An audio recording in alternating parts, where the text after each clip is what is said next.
বাজারে গেছিল এই টাইমে, পরের দিন বলবে আহারে ওই শীতের কাপড়টা পরতো, তৃতীয় দিন বলবে ও আসলে এই সেই, চতুর্থ দিন ভুলা যাবে আস্তে আস্তে, পঞ্চম দিন মোটামুটি, আস্তে আস্তে 1-1.5 মাস যাবে। গতি পৃথিবীর মতো চলতে থাকবে, আকাশ আকাশের মতো থাকবে, বাতাস বাতাসের মতো থাকবে। আপনার বন্ধু টন্ধু যারা যার যার কর্মস্থানে সে মতোই করবে, কিন্তু আমি আপনি কবরে থাকতে হবে। এটাই চূড়ান্ত বাস্তবতা।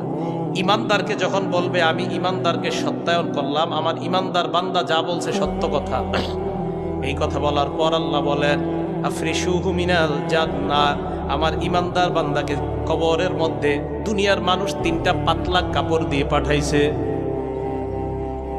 আল্লাহ বলবে আফরিশুহু মিনাল জান্নাহ, আমার বান্দার কবরে আমার বান্দার শরীরে জান্নাতের পোশাক পরায়া দাও। এরা পাতলা কাপড় দিছে, ওকে জান্নাতের পোশাক পরা